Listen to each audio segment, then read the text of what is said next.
Hey folks, welcome back to DCS. This is part 2 of a video that went up about a week ago. There's going to be a sticky in the top right corner if you want to go and catch it. But the premise is that often people don't know how to BVR properly with Fox-3 missiles, and they end up just running away instead. So my theory is that by using terrain masking to get close to them, rather than engaging in BVR the traditional way, we can use Fox-3s more as point blank weapons to catch them off guard before they can actually get away from you, which makes for a more interesting and kill heavy flight time.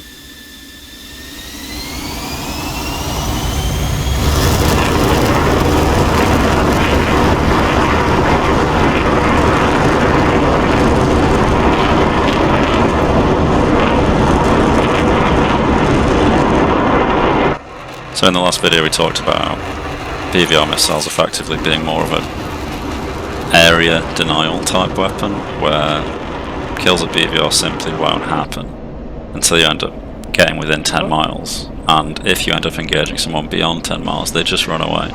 So what we did in the last video was push to Kasab Air Base, push the enemy back from it, and then use the terrain around it, the mountains, to basically get close and point blank people in the face.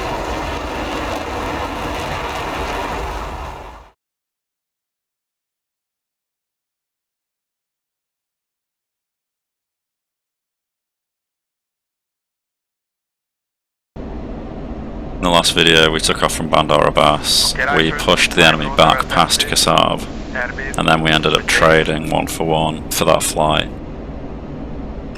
So we've respawned, this is a direct continuation from then. We've taken off from Bandar Abbas again, but this time we didn't have anyone in the way to just push all the way back to their lines. So we've taken a sort of wide flanking path and we're hitting them from the side now. We've climbed up to 30,000 feet, we're at Mach 1.5 nearly. We've got a guy at, what's that, 24 miles at 16,000 feet. We've been engaged by a hawk sight. We're going to manually loft to 20 degrees. We're at 40,000 feet at Mach 1.3. Launch at 21 miles. And we're turning cold.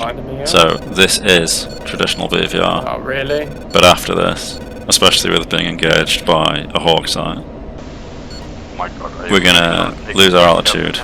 We're going to loop around. And eventually we're going to end up on the deck using the terrain to our advantage.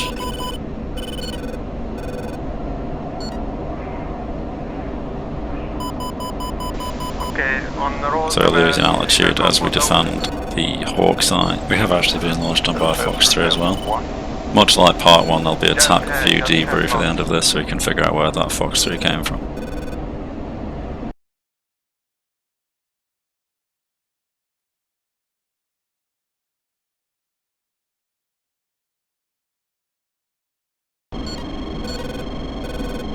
After pushing back in, we get engaged by a Patriot, so we dive to the deck and head back towards Kasab, and right now I'm flying circles trying to find this Reaper drone that EWR is saying is at 22,000 feet within 5 miles of me. So as we roll around using vertical scan, that's what that is in aid of. However, vertical scan seems to be failing me. I'm not sure if Reaper drones are just very difficult to get on radar because they're obviously quite slow, so probably not too dissimilar from trying to lock onto a helicopter, which the Viper struggles with as well. Through doing this I realised that there's actually a contact on the deck to our 9 o'clock, so we're going to lock him up with the helmet sight. And here is a good example of being able to use terrain to good effect whilst engaging someone at close range. If he were more on the ball, he'd have had the absolute drop on me here, but unfortunately for him I'm actually paying some degree of attention, and as we pull in, we are closing within 7 miles right now. We're going to Fox on him at about 6. He's fired on me as well. I think it's a Phoenix from a Tomcat, so not terribly frightening, and we're just going to dive into this very shallow valley to defeat it by driving into terrain.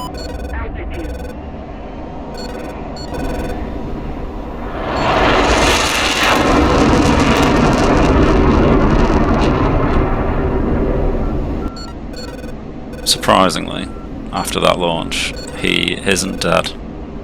Dailink's still showing that he's there, so what we're going to do is turn around and recommit. There he is. Not sure how he managed to defeat the AMRAAM, but I guess the terrain is quite varied around here in general, so he could have just driven into terrain. Maybe he just did a weird flick roll and shook it off at the last second, I really don't know. We'll check it out in the TacView at the end. I decided to fire a 9x off. It gets pretty good tone, and he won't know it's coming. But then he literally just disappears. I don't know what happened there. I don't know if he disconnected to deny me the kill. I don't know if he lagged out. I don't know if he's gonna pop up somewhere randomly and point blank me in the face because of ping issues. We're just gonna dip out and get out of it.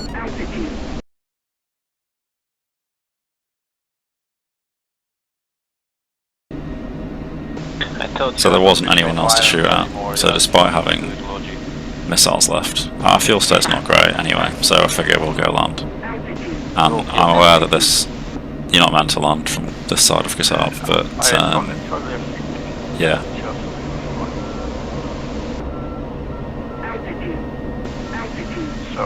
If it's stupid but it works, it's not stupid.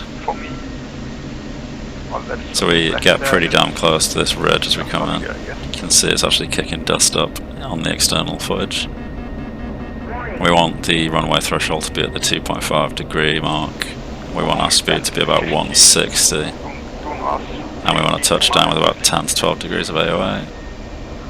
And 2 out of 3, not too bad.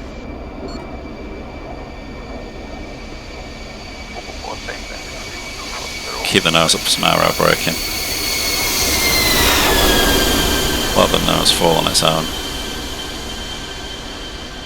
And then we'll go straight into the takeoff for sortie 2. So we're actually at Kasab now. So this right the way back at the start when I joined the server in the last video. This is where I wanted to be from the get-go, but you can't spawn here. You have to fly over from Bandar and cover the whole peninsula before you can actually get here. So video 1, we push them back. Video 2, we can now use this as a forward base, and we can push in using terrain masking the entire way and just pop up on point blank before they know that we're there. Brought 3 bags even though we're not travelling a long way, just so I can stay in burner for quite a lot of it. So just going to head direct south, see what pops up on data link and have a good time. So we've already got a target on data link about 30 miles away, and he's literally on the deck. Being on the deck when I'm flying through mountains is great because it means that I can get very, very close to him before anyone can get a missile off.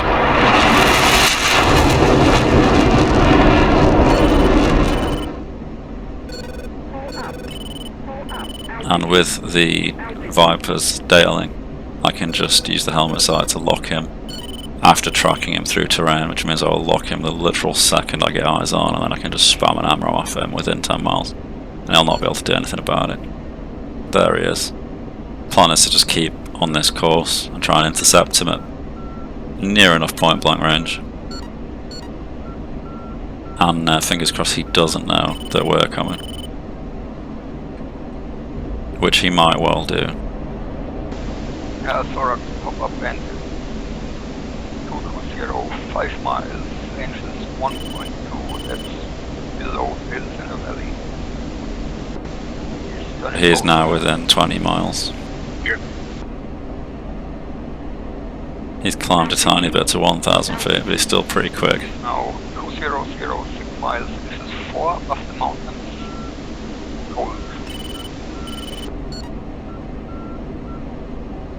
And then I actually get a contact pop up. And I honestly don't know if that was actually him or not, but it was just in the right place for me to think it was because of the data link contact. EWR is saying that he is now within 18 miles, with another at 21 miles, both in the same direction, both under 5,000 feet. I see that FARP on my left there. Spam off some countermeasures just on the off chance there's going to be a stinger there, but the map actually confirms that it was friendly, so I needn't have worried. We get a lock with the helmet sight looking in the direction of where the Hornet was on data link, and I don't know what this is, but there wasn't anything friendly on data link, so I fire and then I IFF afterwards, which admittedly was fucking stupid. Thankfully it misses. It was a heli, so much like I was talking about the Reaper drone earlier, the Viper's radar really struggles to maintain lock on very slow moving targets. That Hornet's still right at the other side of this hill, so really not sure what to do here. Slightly concerned, and I can see missile trails. 2 missile trails. Not sure if the Hind shot at him or if he shot at the Hind. Hind still seems to be there, but there's no evidence of a wreck. So did he just die so hard he vanished into thin air? I don't know, but we just get out of there. If you're not sure what's going on, just remove yourself from the situation as quickly as possible. Generally the safest way of dealing with things. Got another Hornet now at about 18,000 feet. We're just out of 10 miles, and he's actually cold heading away from us. I think this must have been the second guy that we had on EWR a little bit earlier. Eagle 1 heading to Jet 05. So because he's just outside of ACM range, and he is heading away from us, I'm just going to lock him up manually. And I could have used a narrower sweep here, but I figure I'll just wait for it to scan him and pick him up naturally. It's not like we're in a rush. Like 25 miles away. So I'm closing at 350 knots and increasing. He is cold. We're at Mach 1.2. Definitely going slower than we have. I'm not sure how much slower. And I am conscious of the fact that there's another contact about 40 miles at 45,000 feet and a hawk sign. So we're going to Fox on this guy because I do not want him to turn around and point blank me in the face whilst I deal with the further away guy like what happened in the last video. And I also don't want to get hung up on the further away guy and then die to the hawk sign. I don't know if that AMRAM's going to get him because generally when you shoot cold targets you have to be pretty damn close. But I can't not shoot at him because then I'll be able to turn around and shoot at me. And I don't need 2 of them running me down. Because the hawk is where it is, I can't hope to climb to engage the guy at 40,000 feet, so I'm just going to run back to terrain cover and hope that the guy chasing me down from 40,000 feet dives and gives up his altitude. Another far up on the left there. Countermeasures coming in. I had no idea that they actually shot at me until I looked at the track file footage. So I was pretty chuffed about that, because usually I die on servers like this because of that sort of thing. Tomcat's shot at us, and I'm not getting the missiles radar notification on the RWR, which means that he's fired a Fox-1 at me.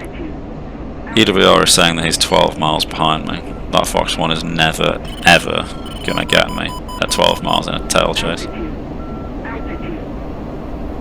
We're going to drag him into some terrain, loop around, and AMRAM him in the face.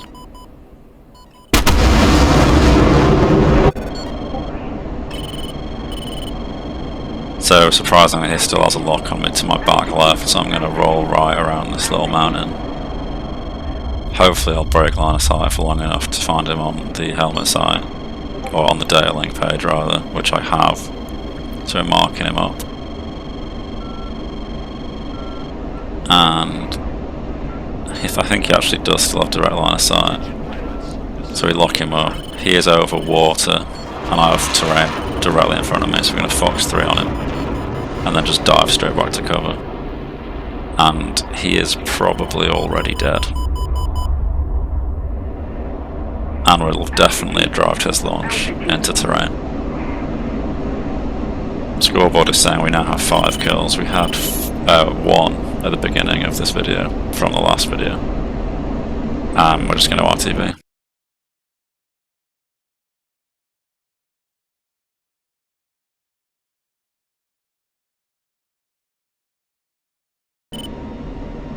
So I did try to resist doing this because invariably when I push things to try and get a more impressive result, that's when I die. I need to know when to quit, basically. I'm very bad at knowing when to stop myself doing something stupid. But, you know, death or glory and all that. We have 1 AMRAM left and we're like sipping fuel because there's very little of it left. This F-15 that we're tracking is actually jamming. So it's only just now at 21 miles that we've broken through its jammer, we've burned through it. There is a friendly in the vicinity as well.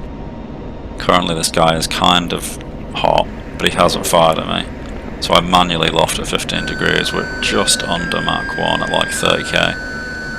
And we can't afford to stick around, so I'm going to hold the lock as long as I can to keep it guiding into him.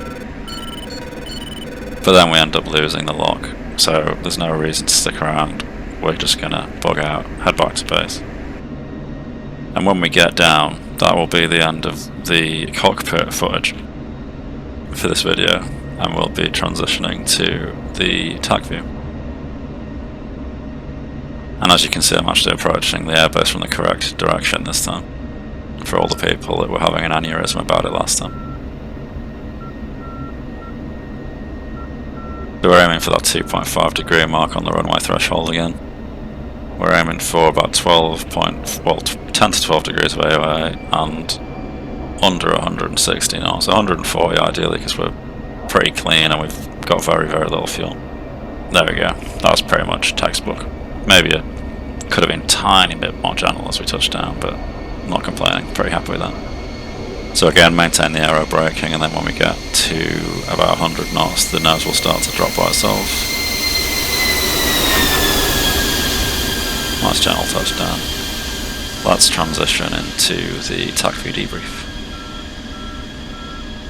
Alright, so initially we take off from Bandar again, and we head south-southwest towards Cyprus, and we climb. We're pushing Mach 1.5. Best way of getting your speed up, by the way, is to just climb at quite a shallow angle with full burn on, and then when you get up to a reasonable altitude, dive a little bit, and the dive will really up your Mach number, and then you can use that increased Mach to dive again. Alright, so we're coming in from the side, and we've got 1, 2, 3 Hornets. I think this was my initial target, because I remember him being quite low and slow, and he turns cold from me. There he is turning cold. So we switch targets to this guy who's turning hot. We're at Mach 1.5. So this is where I transition onto the second guy. That hawk sight that shoots at us is down here somewhere. And 23 miles, so we fire about 21. Right here I'm manually pointing the nose off about 20-30 degrees to get better launch from us, forcing the missile to go way high. Mach 4, not bad. Let's watch the missile come in instead. I never knew at the time if this met its target or not. So we see up to Mach 4.22. He doesn't turn fully cold. That's the hawk that's shooting at us. Still doing Mach 3 at 8 miles from the target. He's going to have a bad day. And it impacts him at Mach 1.4 whilst he's doing 1.15. So actually, if he had defended harder in that direction, he'd have survived that. And that was fired from 40,000 feet at Mach 1.3, and it only made it 20 miles. That's how easy MRAMs are to defeat if you do it properly. I forgot we got launched on. Was that actually from him? Okay, so yeah, he did shoot at me. And it doesn't get anywhere near. But yeah, so we outrun it, and then going back to us. We run cold for a little bit. We gradually climb back up. I didn't want to lose too much speed here, so I'm making a meal out of it really. But we get back up to like 40,000 feet. We end up pushing like Mach 1.7, and this guy down here is who I'm tracking. And by the time we get into a state where we can launch on him, I didn't realise that he was just landing. We break off. We actually get fired on by a Patriot sight from over here somewhere. Those three. Close enough. And we dive. We go back towards Kasav. We're driving into the ground pretty quick. We run through the mountains. Oh, that guy killed the Predator drone. No wonder I couldn't bloody see it. He was dead already. This is our next target. So this is where I'm like weaving around looking for the reefer drone that's now dead. This is the guy I killed in the last... Yeah, same guy as the last sortie. So he's currently 14 miles away. I think I noticed when he's about 11 or 10. We mark him with the data link, and then we turn hot and use the helmet sight to lock him up. Launch at about 6, just over 6 miles. And here is what I'm quite interested to see what happens. So he survives this launch, and then he disappears just afterwards. So he fires at me. We'll track that Phoenix in a second. He doesn't... okay, it hits him. I wonder if... I can't really check this accurately enough, but I wonder if it does actually hit the ground, but it splash damages him. I wish I'd looked for this in the track file. But yeah, so look at his speed bleeding off. He's pretty screwed up, and yeah, he dies basically. I must have just damaged him somehow with the AMRAAM, and then he couldn't make it back to base. So there's his Phoenix coming off the rail. So we dive into that very shallow valley, and it loses track. Here's the terrain, easily defeated. So after that is when we RTB, and then we spend a bit of time rearming, and we head back out, and we find this guy literally on the deck at around 30 miles. Where's that friendly hind at the minute? So there's a point where these guys look so close together that I mistake. Oh, maybe not. So there's my... Wait, what? So my AMRAAM hit him apparently. Let's look at that again. So I bet I did actually lock him here. That would have been the actual correct target. And then I lose sight and I dive because I don't want him to come head on and shoot at me. That's the friendly FARP that I end up like chaffing and firing in case it's enemy. And then we see him and I just fire because I think, shit, it's the Hornet. And then after firing, I IFF. In fact, I think Thorax is one of the server admins. Sorry. So TacView shows that it actually did connect and hit him. It didn't, obviously, because we saw it miss. Sometimes there are bugs in the code. TacView, much like track files, are just an interpretation of your inputs. So once the missile's off the rail, it's down to its own RNG pretty much. So when you're looking at missiles in TacView or in the track file, the path they take isn't necessarily the same as the path they take in the actual game, and sometimes you'll get a hit in the actual match, but in the track file, your missile misses, and then the plane just disappears for no reason, because the track can't understand why they died. Anyway, I digress. Here it looks like those two missiles that we saw trails for were from the Hind, and the Hornet dies, so there is literally no trace of this guy being dead. When I come around this corner, there isn't even like a puff of smoke from where the missiles impacted anything. I was very confused at this point. I thought the Hornet was somewhere close by and I was at massive risk, which is why I just run away. We drop our tanks as we run away. So we run cold for a bit, and then that's the guy that we pick up next. So we chase him down. We fire at like 7 miles, I think. I wonder if he had his flaps deployed or something. His roll doesn't look very natural. It's like... yeah, I don't know. AMRAAM hits him at Mach 1.6, so he was just slow, only doing Mach 0.7. And this is that guy, that Tomcat, that was higher up. Let's see what happens with this guy. So we fire on the Hornet, and at the same time we get launched on from over here by the Hawk side.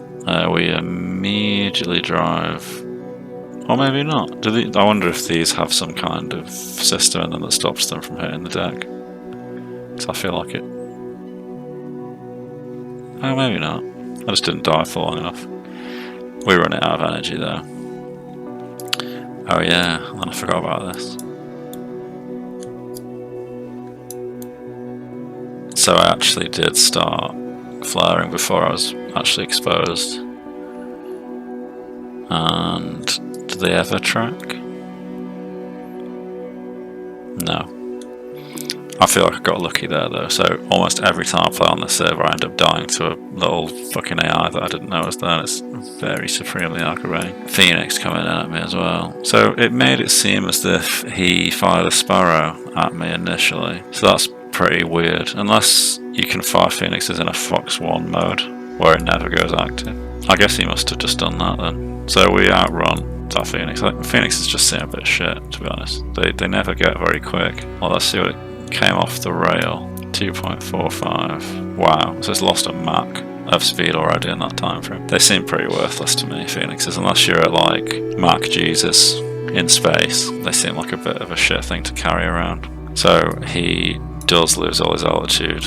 Yeah, look, he's like way up there, and he just stays nose on the entire time. So I don't know if this is a limitation of the Tomcat's radar or if he's inexperienced, but I was really worried that he was going to stay high, because if I had climbed, not only would I have been more susceptible to his Phoenixes, but the Hawk would have been able to shoot at me. So we break contact there, and then he gets eyes on me again, so I sort of bait him in by coming over this way. And I actually don't think I ever actually broke contact here. I'm very surprised he didn't shoot at me again. Look how fast he is, 1.26. AMRAAM to the face at less than 6 miles. No cover whatsoever, and he'll be dead before I'm even at the bottom of the valley. Here's him at Mach 2.6. I am actually quite enjoying the Viper now, for what it's worth. And its Phoenix just gets driven into terrain immediately. Nice. So then we go and engage that F-15. So within 30 miles, this is where we pick up the footage again. We're climbing. We don't use the burner. We just keep it pretty shallow, but keep climbing, keep climbing. We get jammer burn through about here. I punch the burner briefly for the sake of the launch to get just above Mach 1. I think it actually said 0.95 or something on the actual cockpit instruments. We launch at 18, 19 miles. He's dealing with the friendly. Ooh. So the missile's still at Mach 1.8. He's fast though, look. It gets within... Oh my god, it gets fucking close. It's still faster than he is. And then what the heck is this? So it just decides to pull extra lead for some reason. It's basically in formation with him. That's a kilometre. Gets within comfortably within like a third of a kilometre, 300 metres. If it just went that way more. Sometimes the tracking's a bit fucky. But yeah, so we end up losing lock as well, so it actually tracked pretty nicely even despite not being guided the whole way. And then we go back and we land. In summary, most people, when fired on by a Fox-3, will just run away. Rather than cranking an appropriate amount, diving an appropriate amount to make the missile work harder and defeating it kinetically, they just defeat it because they make its mission impossible, but then they don't recommit. So you end up chasing them down, you end up wasting a lot of fuel, you end up really far from home, and then you have to go back and land, and it gets really annoying. If you use terrain masking instead, it means you can get close enough to kill them before they can know that you're there, and it works out pretty nice. I really don't play Fox-3 servers very often, but you can see that terrain masking gives you quite a bit of success, and if you do take the time to build up ridiculous speed and altitude and fire as close as you can get, the missiles get pretty close. Sometimes you might get the odd kill like I did with that Hornet at the beginning, but for the most part BVR is just kind of a waste of missiles, other than to force them defensive so you can get closer, to use terrain, to push in, to point blank them within 10 miles. But anyway, let me know what you think about this style of video, folks, because I'm actually quite enjoying flying the Viper again for air-to-air. I would rather it be on Caucasus though, I'm not going to lie, just so there's a little bit more in the way of terrain. But yeah, we'll see. Let me know what you'd like to see me fly next, and I'll see what I can do. And hopefully I'll see you in the next one. Cheers.